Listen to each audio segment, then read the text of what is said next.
இந்த வீடியோல நம்ம என்ன பார்க்க போறோம்னா, நம்ம வீடியோ போட்டு கிட்டத்தட்ட 1 வாரத்துக்கு மேல ஆயிட்டு. அந்த 1 வாரத்துக்கு முன்னாடி பார்த்தீங்கன்னா, பென்ட்ரைவ் நியூ காமிக் வந்து ரிலீஸ் ஆயிட்டு. அத வேற விட்டோம். அந்த காமிக்க பார்த்தீங்கன்னா, இவ்வளவு தான் பார்க்க போறோம். அதாவது ஒரிஜினல் சீரிஸ்க்கும் அந்த காமிக்கும் என்னென்ன டிஃபரெண்ட்டா இருக்கு. அப்புறம் அந்த காமிக்கோட ஸ்டோரிய லைட்டா ஒரு 2 நிமிஷத்துல தான் சொல்லிடுறேன். ஏன்னா, இந்நேரத்துக்கு எல்லாம் காமிக் வந்து நான் பார்த்திருப்பீங்க, படிச்சிருப்பீங்க, கேட்டிருப்பீங்கோ. அதனால நான் பெரிய லெவல்ல எக்ஸ்பிளைன் பண்ண வேணாம்னு சொல்லிட்டு நினைக்கிறேன். அப்படி உங்களுக்கு இந்த காமிக் வேணும்னா அப்புறமா சொல்றேன் என்ன பண்ணணும்னு சொல்லிட்டு. ஓகே மக்களே, ஃபர்ஸ்ட் இந்த காமிக்கோட ஸ்டோரியிலேருந்து நான் சொல்றேன். ஸ்டோரியை பொறுத்த வரைக்கும் வந்து பார்த்தீங்கன்னா, நம்ம கிளாசிக்கில் பார்த்த அந்த ஆரிஜின் ஸ்டோரி தான் லைட்டாக பட்டிங்கிங் பண்ணி இப்போ இருக்கிற டைமுக்கு ஏற்ற மாதிரி வந்து ரிலீஸ் பண்ணியிருக்காங்க. அப்புறம் ஒரு ஃபன் ஃபேக்ட் என்னன்னு கேட்டிங்கன்னா, இந்த காமிக் ரிலீஸ் ஆன டைமில் தான் நம்ம அமெரிக்காவில் நம்ம ட்ரம்ப் ஐயா வந்து இந்த ஏலியன் சம்மந்தப்பட்ட ஃபைல்ஸ்லாம் தான் லீக் பண்ணி விட்டாரு. அதை தான் ரிலீஸ் பண்ணி விட்டாரு. ஓகே அதெல்லாம் இப்போ நமக்கு எதுக்கு. அதாவது இந்த காமிக்கில் வழக்கம் மூலம்லாம் ஸ்டார்டிங்கில் வில்கேட்ஸ்லாம் வந்து காமிப்பாங்க. வில்கேட்ஸ்க்கு வந்து ஆம்லெட்ஸ் வேணும், இது என்ன எதுன்னு சொல்லிட்டு வந்து வந்து பாபான்னு பேசுவான். அதுக்கப்புறம் வந்து பார்த்தீங்கன்னா ஆம்லெட் இந்த வாட்டி எர்த்துக்கு தானா வந்து வருது. யாராலையும் வந்து அனுப்பி வைக்கப்படல, யாரும் வந்து உடைக்கவும் படல, தானே வந்து எர்த்துக்கு வருது. அதனால வந்து பார்த்தீங்கன்னா வில்கேட்ஸுக்கு எந்த ஒரு அடியும் படல. வில்கேட்ஸ் பார்க்கறதுக்கு செம்ம பயங்கரம் வந்து இருக்கான், செம்ம ரகடம் வந்து இருக்கான். பார்க்க வந்து நல்லா இருக்கு. இங்க பெண்ணை எப்படி சமாளிக்க போறான்னு சொல்லிட்டு தான் சத்தியம் தான் ஐடியா இல்லை. அப்புறம் ஆர்மிக்கு வந்து பார்த்தீங்கன்னா தெரிய வருது இந்த மாதிரி வந்து அட்மாஸ்பியர்ல ஏதோ புதுசான வந்து வந்திருக்குன்னு சொல்லிட்டு அதை நோக்கி வந்து பார்த்தீங்கன்னா அவங்களும் வராங்க. அப்புறம் நம்ம கேங்கு பென்னு குவென்னு அவங்க 3 பேரும் வந்து கேம்புக்கு வந்திருக்காங்க. இந்த காமிக்கை பொறுத்த வரைக்கும் நம்ம குவென்னுக்கு வந்து பார்த்தீங்கன்னா அந்த ஏலியன்ஸ் மேலாம் வந்து ரொம்ப இன்ட்ரெஸ்ட் இருக்கிற மாதிரி வந்து காமிச்சிருக்காங்க. அவங்க ஏலியன்ஸ் வந்து நம்புற மாதிரி காமிச்சிருக்காங்க. அது மட்டும் இல்லாமல் பென்னுக்கு வழக்கம் போல தான் ஸ்மோ ஸ்லாம்பர் கார்லாம் தான் கலெக்ட் பண்றதுல ரொம்ப இன்ட்ரெஸ்டா இருக்காரு. அவர் இதுலயும் வந்து அந்த கோல்டன் கலர் கார்லாம் கிடைக்கலன்னு சொல்லிட்டு புலம்பி தான் இருக்காரு. இந்த மாதிரி பேசிட்டு இருக்கும்போது பென் வந்து மாற்றி மாற்றி கலாச்சிக்கிறதுக்கு நான் பென் வந்து பார்த்தீங்கன்னா கோச்சிட்டு காட்டுக்குள்ள வந்து ஓடிடுறாரு.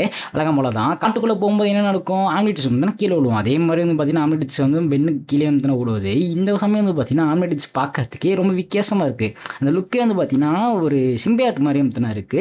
அதே மாதிரி சிம்பியாட்டா வெனம் மாதிரியும் தான் இருக்கு. அதே மாதிரி வந்து பார்த்தீங்கன்னா ஒரு கையை வந்து பிளட் கலர் தான் ஜெல்லி மாதிரி தான் பிடிச்சிக்குது. இது பிடிச்சிட்ட வேகத்துக்கு வந்து பார்த்தீங்கன்னா அந்த சமயத்தில் அந்த ஆர்மியும் தான் வந்துடுறாங்க என்ன வந்துருக்குன்னு சொல்லிட்டு. அதே சமயம் ஒரு சைபர் பியரும் வந்து பார்த்தீங்கன்னா பென் வந்து அட்டாக் பண்ண வருது. பென் எப்படி வந்து தப்பா வந்து ஏதாவது சுற்றிட்டு இருக்காரு. அந்த சமயத்தில் பென் முதல்ல ஒரு யூனிஃபார்ம் தான் ட்ரான்ஸ்ஃபார்ம் ஆகுறாரு. பிளஸ்ட் நினைச்சீங்கன்னா கண்டிப்பாக கிடையாது, 4 ஆர்ம்ஸ் வந்து ட்ரான்ஸ்ஃபார்ம் ஆகுறாரு. 4 ஆர்ம்ஸ் ட்ரான்ஸ்ஃபார்ம் ஆகி என்னாச்சு ஏதாச்சுன்னு சொல்லிட்டு வந்து அவருக்கு வந்து ஐடியா இல்லை. வழக்கம் போல அந்த சைபர் பியரும் பார்த்தீங்கன்னா ஏதோ வந்து தட்டு தமிழ் அடிக்கலாம் சொல்லிட்டு பார்க்குறாரு. வழக்கம் போல ஆம்லெட்ஸ் வந்து கோட்டை விட்டுருது. அது வந்து டைம் அவுட் ஆகிடுது. இந்த சமயத்தில் பார்த்தீங்கன்னா அந்த ஆர்மியில் இருக்க இன்னும் வந்து பார்த்துட்டு இருக்காங்க. ஆம்லெட்ஸ் வந்து இடத்த வந்து பார்த்துட்டு இருக்காங்க. ஏதோ வந்து விஷயம் வந்துருக்குன்னு சொல்லிட்டு நம்ம மேட்ச் வந்து பார்த்தீங்கன்னா நம்ம பெண்ணை தேடி வந்து வந்துட்டு இருக்காங்க. டென்னிசன் சொல்லிட்டு நம்ம குவென் வந்து பார்த்தீங்கன்னா வழக்கம் போல ரெஸ்பெக்டில் வந்து உட்காந்துருக்காங்க. அவங்க வந்து பார்த்தீங்கன்னா மேட்ச்க்கு வந்து ட்ரை பண்ணிட்டு இருக்காங்க கால் பண்ணி. ஆனால் மேட்ச் வந்து ரீச் அவுட் பண்ண முடியல. அப்புறம் மேட்ச் வந்து பார்த்தீங்கன்னா சுற்றி பெண் வந்து தேடி தான் இருக்காங்க. நம்ம பெண் வந்து பார்த்தீங்கன்னா சைபர் பிளேயர்லேருந்து வந்து தப்பிச்சு வந்து ஓடிட்டு இருக்காரு. அப்புறம் திரும்ப வந்து பார்த்தீங்கன்னா ஏதாச்சும் செய்யுன்னு சொல்லிட்டு ஆம்லெட் சம்திங் ஆக்டிவேட் பண்ணி ஹீட் பிளஸ்ட் நம்ம திரும்ப தான் ட்ரான்ஸ்ஃபார்ம் ஆகிறாரு. பெண்ணுக்கு வந்து ரொம்ப டவுட்டாக இருக்குது. என்னன்னா அது ஃபஸ்ட்டு 4 கை இருக்கிற அந்த மாஸ்டர் மாதிரி 4 ஆர்ம்ஸ் இப்போ ஒரு கேரக்டர் வந்துச்சு. இப்போ உடம்பு ஃபுல்லாக ஃபயர் ஆகுன்னு சொல்லிட்டு வந்து ஹீட் பிளஸ்ட் ட்ரான்ஸ்ஃபார்ம் ஆகி அந்த சைபர் பியர் வந்து வாட்டி விட்டுறாரு. அந்த ஃபாரஸ்ட்லேயும் வந்து பார்த்தீங்கன்னா நெருப்பு பற்றிக்குது வழக்கம் போல். அது வந்து பார்த்தீங்கன்னா கண்டிப்பாக அந்த ஆர்மி பீப்புள்ஸுக்கு வந்து பார்த்தீங்கன்னா தெரிய வரும்னு சொல்லிட்டு பென் தப்பிதுன்னு சொல்லிட்டு வந்து அந்த இடத்த விட்டு வந்து எப்படி ஸ்டெப் ஆகிறாரு. அதே சமயம் தான் மேட்ச் வந்து எது வந்து பார்க்குறாங்க. அந்த ஆர்மி பீப்புள்ஸ் வந்து பார்த்தீங்கன்னா பென் அதாவது ஆம்லெட் சம் தான் தேடிட்டு இருக்காங்க. இதோட வந்து பார்த்தீங்கன்னா இந்த இஷ்யூ வந்து முடிக்கிறாங்க. அப்புறம் வில்கேட்ஸ்க்கும் தான் தெரியுது ஏதோ ஒரு கிரியேச்சர் அதாவது எர்த்தில் இருக்கிற ஏதோ ஒரு உயிரினத்துக்கிட்ட ஆம்லெட் சம் தான் போயிட்டு அதை நம்ம அபேஸ் பண்ண போகணும்னு சொல்லிட்டு பார்த்தீங்கன்னா வில்கேட்ஸும் பார்த்தீங்கன்னா காத்துக்கிட்டு இருக்காரு. வில்கேட்ஸ் ஏன் இந்த மாதிரி ஸ்பேஸில் போகும்போது இது பிடிக்கலன்னு சொல்லிட்டு வந்து எனக்கு ஐடியா இல்லை. அது போக சொல்லுவாங்கன்னு சொல்லிட்டு நினைக்கிறேன். அதாவது பார்த்தீங்கன்னா இந்த இஷ்யூ வந்து ரொம்ப சின்னதாக இருந்துச்சு. அதாவது ஆரிஜின் வந்து பார்த்தீங்கன்னா பட்டு முடிச்ச மாதிரி தான் இருந்துச்சு. ஒரு கொஞ்சம் டெப்த்தாக வந்து பேர்க்கலாம்னு சொல்லிட்டு எனக்கு லைட்டாக தான் தோணுச்சு. அது மட்டும் இல்லாமல் ஹீட் பிளஸ்ட்டை ஃபஸ்ட்டு ட்ரான்ஸ்ஃபர்மேஷன் நம்ம காமிச்சிடலாம். ஓராம்ஸாக காமிச்சது எனக்கு எந்த ஒரு இதுவும் இல்லை. இருந்தாலும் அந்த நாஸ்டாலஜிக் ஃபீலை கொண்டு வரதுக்கு ஹீட் பிளஸ்ட் வந்து கொடுத்துருக்கலாம், மிஸ் பண்ணிட்டாங்க. அப்புறம் வந்து பார்த்தீங்கன்னா அடுத்த இஷ்யூ வந்து தான் தெரியும். அடுத்த இஷ்யூ வந்து பார்த்தீங்கன்னா ஜம்போ ஜோனா வந்து இருக்கிற மாதிரி வந்து காமிச்சிருக்காங்க. எல்லா இலையும் லுக்கும் வந்து செம்ம ரக்கடம் வந்து இருக்கு. அப்சல்யூட் பேட்மேன் பார்த்த மாதிரி வந்து இருந்துச்சு. அதாவது அப்சல்யூட் பென்டின் பார்க்குற மாதிரி இருந்துச்சு. செம்மையாக வந்து ராவம் தான் காமிச்சிருக்காங்க. ஒவ்வொரு எலிஃபார்ம் வந்து பார்க்குறதுக்கு லுக் வைஸ் வந்து பார்த்தீங்கன்னா ரொம்ப பயங்கரமாக ஒரு மாதிரி கொடூரமாக வந்து இருக்குது. இது கண்டிப்பாக தெரியுது. இது கிட்ஸை பேஸ் பண்ணி பார்த்தீங்கன்னா அந்த காமிக் வந்து அவங்க ரிலீஸ் பண்ணலை. நம்மள மாதிரி ஆளுங்களுக்காக தான் வந்து ரிலீஸ் பண்ணியிருக்காங்க. நல்லா தான் தெரியுது. அதே சமயம் பார்த்தீங்கன்னா உங்களுக்கு பயங்கரமாக ரீச்சும் வந்து கிடச்சிருக்கு. ஓகே இடுங்கோ நம்ம ஸ்டோரியை பற்றி பார்த்துட்டோம். இப்போ இதில் இருக்கிற ப்ளஸ் மைனஸு அப்புறம் நம்ம சீரிஸோட எந்த அளவுக்கு ஒத்து போகுதுன்னு சொல்லிட்டு எல்லாத்தையும் வந்து பார்ப்போம். First of all art style வந்து பார்த்தீங்கன்னா கம்ப்ளீட்டாக பார்த்தீங்கன்னா வேறு தான். நல்ல வேலை ரீபூட் மாதிரி கொடுக்காம இந்த மாதிரி கொடுத்தது எனக்கு ரொம்ப சந்தோஷமா. அதனால வந்து ஆர்ட் ஸ்டைலில் நான் பெருசாக வந்து குறை சொல்ல மாட்டேன். அப்புறம் நம்ம கிளாசிக்கில் பார்த்த இந்த பென்னோட சர்ட்னு வந்து பார்த்தீங்கன்னா அந்த லைனை வந்து ஸ்ட்ரைட்டாக வந்து இருக்கும். இதில் வந்து பார்த்தீங்கன்னா லைட்டாக சைடில் வந்து இருக்குது. அப்புறம் மேட்சோட லுக்கும் சரி, குவென்னோட லுக்கும் சரி, குவென்னோட அந்த பர்சனாலிட்டியும் சரி அப்படி வந்து மாற்றிருக்காங்க. எனக்கு தெரிஞ்சு நம்ம குவென் வந்து பார்த்தீங்கன்னா ஆனலைட்டானா இருக்க மாட்டாங்கன்னு சொல்லிட்டு வந்து நினைக்கிறேன். ஏன்னா இந்த மாதிரி அவங்க மேஜிக் சம்மந்தமாக அவங்களுக்கு சுத்தமாக இன்ட்ரெஸ்ட் இருக்க மாதிரி காமிக்கல. ஃபுல்லாக வந்து அவங்க சயின்ஸ் தான் நம்புறாங்க. ஒரு வேளை டிஸ்ட் அடிச்சு திரும்ப கூட மேனா போகிற மாதிரி தான் கொடுக்கலாம். பார்ப்போம், வெயிட் பண்ணி பார்ப்போம். அப்புறம் மேட்சுக்கு வந்து பார்த்தீங்கன்னா ஏதோ தெரியுது வழக்கம் போல, ஆனால் அவர் வெளில வந்து எதுவும் காமிச்சிக்கல.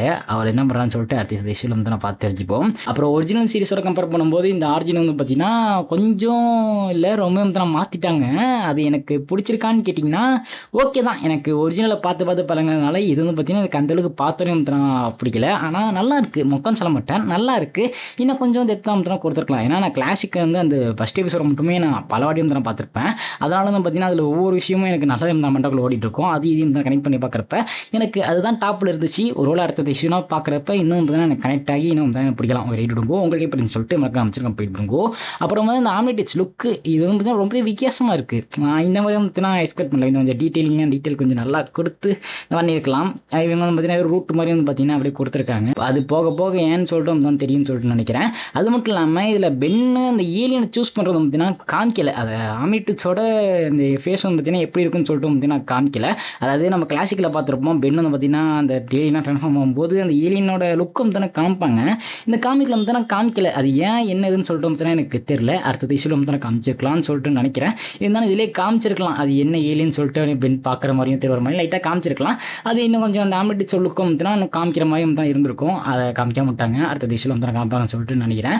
அடுத்த இஷ்யூல வந்து ஜம்போஜோ இறக்குறாங்கன்னு சொல்லியிருக்காங்க. ஜம்போஜோ எனக்கு கிளாசிக்கில் பார்க்கும்போது பார்த்தீங்கன்னா லைட்டாக எனக்கு கல்லா இருந்துச்சு. இதில் பார்க்கும்போது பார்த்தீங்கன்னா ஒரு சம பயங்கரமாக வந்து இருக்காரு. அந்த இஷ்யூல பேனர் வந்து நீங்கள் பார்த்துருப்பீங்கன்னு சொல்லிட்டு நினைக்கிறேன். ஏதோ பெரிய சம்பவம் தான் செய்ய போகிறாங்க, நல்லா தான் சரி. அப்புறம் ஆர்ஸ்டேல பொறுத்த வரைக்கும் வந்து பார்த்தீங்கன்னா ஏலியன்ஸோட லுக்கெல்லாம் செம்ம மாசம் வந்து காமிச்சிருக்காங்க. ஆனால் இந்த மாதிரி நான் ஏலியன்ஸ் வந்து நான் பார்க்கணும் தான் நினச்ச ஒரு வந்து நான் பார்த்தது இல்லை. கார்னி ட்ரிக்ஸ்ன்னு சொல்லிட்டு ஒரு பென்டன் வந்து ஃபேன் மேல இருக்கும். அந்த மாதிரியான லுக்கும் பார்த்தீங்கன்னா எனக்கு ஸ்டார்டிங் தெரிஞ்சிச்சு. அதுலேருந்து லைட்டாக இன்ஸ்பயர் பண்ணி எடுத்துருப்பாங்கன்னு சொல்லிட்டு தான் எனக்கு லைட்டாக வந்து தோணுது. ஏன்னா ஒவ்வொரு ஏலியன் ஃபார்ம் வந்து பார்க்கறதுக்கு செம்ம பயங்கரம் வந்து இருக்கு. அது பார்க்கவும் பார்த்தீங்கன்னா கொஞ்சம் புதுசாகவும் பார்க்க நல்லாவும் வந்து இருக்கு. அது வந்து பெரிய குறையாம சொல்ல முடியாது. அப்புறம் ஸ்டோரிஸ் வந்து பார்த்தீங்கன்னா ஒரிஜினல் சீரிஸ்லேருந்து நிறைய வந்து மாற்றிருக்காங்க. 50-50 தான் வந்து எடுத்த மாதிரி தான் தெரியுது. அதனால நம்ம புது புது கதைகளை வந்து வேற மாதிரி வந்து பார்ப்போம்னு சொல்லி நினைக்கிறேன். நல்லா இருந்தால் சரி, மொக்கம் பண்ணா ஓகே. அப்புறம் வந்து பார்த்தீங்கன்னா இந்த காமிக்கு நான் 10/8 வந்து தான் தருவேன். நீங்கள் எத்தனை ரேட்டிங் தருவீங்கன்னு சொல்லிட்டு மறக்காம அமைச்சிருக்க போயிடுவோம். அப்புறம் இந்த காமிக் எப்படி படிக்கணும்னு கேட்டிங்கன்னா கீழே வந்து பார்த்தீங்கன்னா லிஸ்ட் ஐடி இருக்குது, அதில் வந்து கேளுங்க எப்படின்னு சொல்கிறேன். ஏன்னா நான் இதில் இப்போ காமிக் வந்து நான் ஃபுல்லாக எக்ஸ்பிளைன் பண்ணலாம் நினச்சா அதனால வந்து பார்த்தீங்கன்னா எனக்கு பல பஞ்சாயத்து வந்து வரும். அப்புறம் எப்படி பார்க்கணும் எப்படி படிக்கணும்னு சொல்லிட்டு வந்து நான் சொல்லலாம். அதனாலேயும் வந்து பார்த்தீங்கன்னா எனக்கு மிகப்பெரிய பஞ்சாயத்து வந்து வரும், சொல்ல முடியாது. சேனல் வந்து இழுத்து முட்டுன்னு அப்புறம் எல்லாமே கூட வந்து வரும். அதனால தான் நான் அதை பற்றி வந்து சொல்ல. இன்ஸ்டாவில் வந்து கேளுங்க, நான் அதை பற்றி வந்து விளக்கமாக வந்து விளக்குறேன். அப்புறம் அந்த காமிக் வந்து ஃபுல்லாக எக்ஸ்பிளைன் பண்ணி போடுவேன். எனக்கு இன்ட்ரெஸ்ட் தான் ஃபஸ்ட்டு போடலாம் தான் வந்து பார்த்தீங்கன்னா ஃபிக்ஸாக இருந்தேன். அப்புறம் பார்த்தேன் அதுலேருந்து கண்டிப்பாக வந்து பார்த்தீங்கன்னா நிறைய பஞ்சாயத்து வரும். அதனால தான் காமிக்க வந்துன்னா நான் பேஜ் பை பேஜ் வந்து எக்ஸ்பிளைன் பண்ணாமல் வச்சுருக்கேன். போகட்டும், எல்லா விஷயமும் வரட்டும். ஒரு 3 to 4 month ஆனதுக்கப்புறம் நம்மளும் எக்ஸ்பிளைன் பண்ணுவோம். பொறுமை காப்போம். ஓகே மக்களே, இந்த வீடியோ வந்து நாங்கள் பிடிச்சோன்னு சொல்லிட்டு நினைக்கிறேன். பிடிச்ச லைக் பண்ணுங்க. அப்புறம் உங்களுக்கு இந்த காமிக் எப்படி இருக்குன்னு சொல்லிட்டு மறக்காம அமைச்சிருக்கோம் போயிடுவோம். அப்புறம் இந்த வீடியோ வந்து ஏதோ எப்படி வந்து நான் பேசியிருப்பேன், ஆனால் உங்களுக்கு புரிய மாதிரி பேசியிருப்பேன்னு சொல்லிட்டு நினைக்கிறேன். அப்புறம் ஒன்றும் இல்லை, உங்களை ரேட்டிங்கை மறக்காம அமைச்சிருக்கோம் போயிடுவோம். கீழே சப்ஸ்கிரைப் பண்ணிருக்கோம், கிளிக் பண்ணி பெல் ஐக்கன் அழுத்துற மக்களே. நான் உங்களை அடுத்த இஷ்யூட ரிவ்யூவில் தான் சந்திக்கிறேன். பாய்.